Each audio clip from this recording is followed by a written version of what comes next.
Bem, primeiro, gostaria de dizer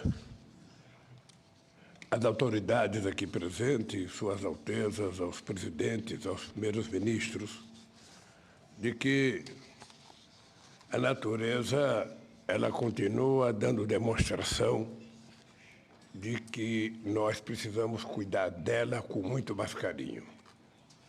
Essa semana, tenderness. This week, 3 days ago, in Brazil, a cyclone in the state of Rio Grande do Sul. We had never had a cyclone there, but the cyclone killed 46 people, and we have almost 50 people missing. And this draws our attention because phenomena such as these have been taking place in all different locations on our planet. Well, first I would like to congratulate Prime Minister Narendra Modi for the efficient leading of the Indian presidency of the G20 and for the excellent work done in preparing this summit, and also with all the care that he and they gave us in these days that we spent with you. I thank India for its efforts to give voice, for giving voice to the topics of interest to emerging economies. So I would also like to give my salute to our friend, the representative of the African Union, who is a member of G20. Consolidou como uma das principais instâncias de governança global na esteira de uma crise que abalou a economia mundial. Nossa atuação conjunta nos permitiu enfrentar os momentos mais críticos, mas foi insuficiente para corrigir. And this was not sufficient to correct the structural defects of neoliberalism. The global financial architecture has changed little, and the foundations of a new economic governance have not been laid. New emergencies emerged. Challenges have accumulated and worsened. We are living in a world where wealth is more concentrated, in which millions of human beings still go hungry, where sustainable development is always threatened, in which governance institutions still reflect the reality of the middle of the last century. We will only be able to face all these problems if we address the issue of inequality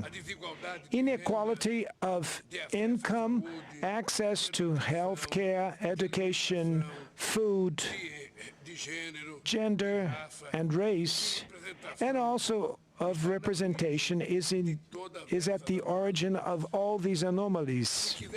If we want to make a difference, we have to place reducing inequalities at the core of the international agenda. Therefore, the Brazilian presidency of the G20 has 3 priorities. The first one is social inclusion and fight against hunger, energy transition, and sustainable development in its 3 aspects: the vector social, the economic, and environmental vector. And thirdly, the reform of global governance institutions.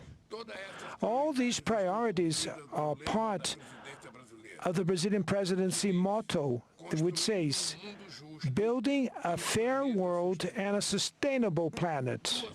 2 task forces will be created: the Global Alliance Against Hunger and Poverty, and the Global Mobilization Against Climate Change. We need to redouble our efforts to achieve the goal of ending world hunger by 2030.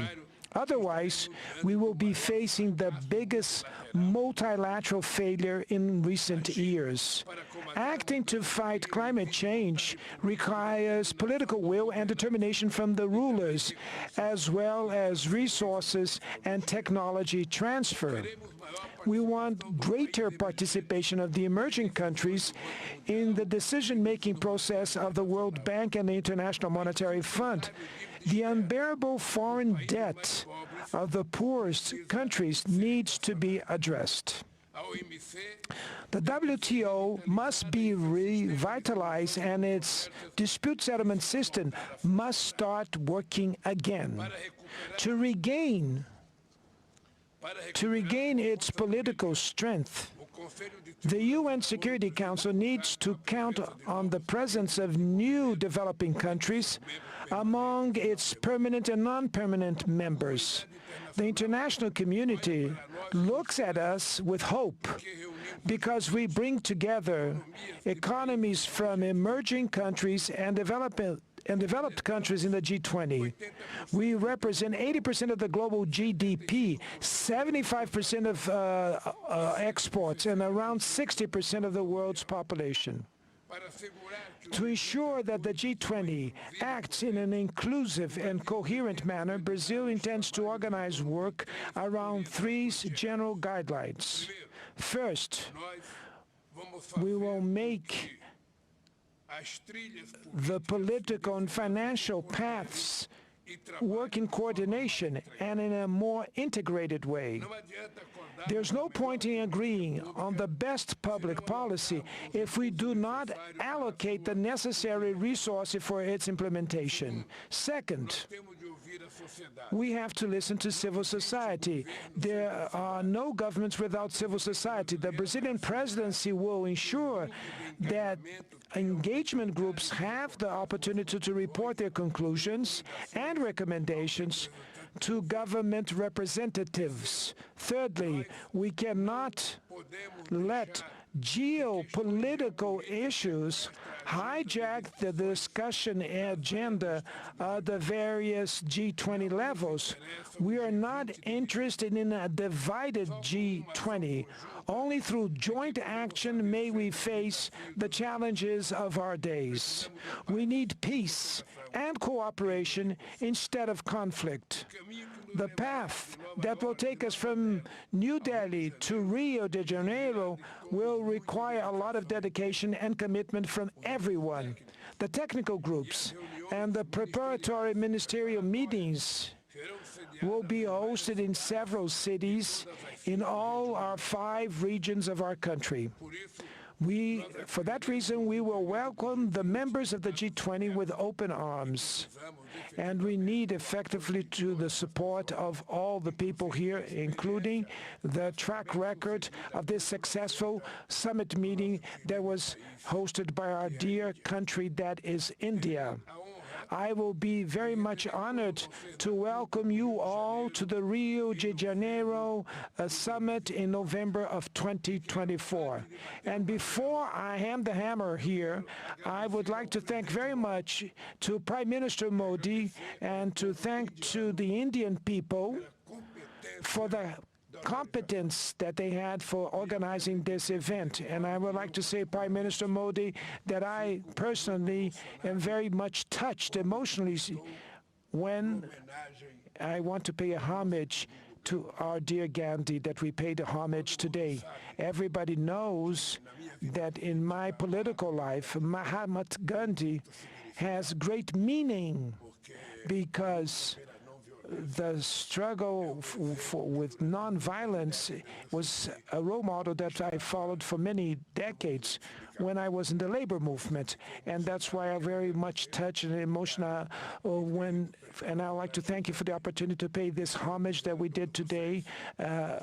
And I'd like to say to all of you that Brazil will take the chair of the G20 and we will make a tremendous endeavor to manage to at least try to do something as the same that our brothers and sisters from India did. Thank you very much.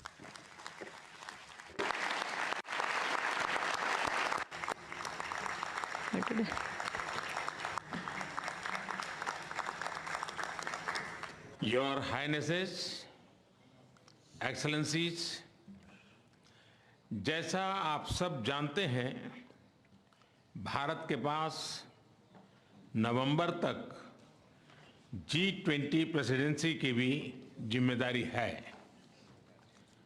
अभी 2.5 महीने बाकी हैं। इन 2 दिनों में आप सभी ने अनेक बातें यहाँ रखी हैं, सुझाव दिए हैं, बहुत सारे प्रस्ताव रखे हैं। हमारी ये जिम्मेदारी है कि जो सुझाव आए हैं उनको भी एक बार फिर देखा जाए कि उनकी प्रगति में गति कैसे लाई जा सकती है। मेरा प्रस्ताव है कि हम नवंबर के अंत में G20 का एक वर्चुअल सेशन और रखें। उस सेशन में हम इस समिट के दौरान तय विषयों की समीक्षा कर सकते हैं।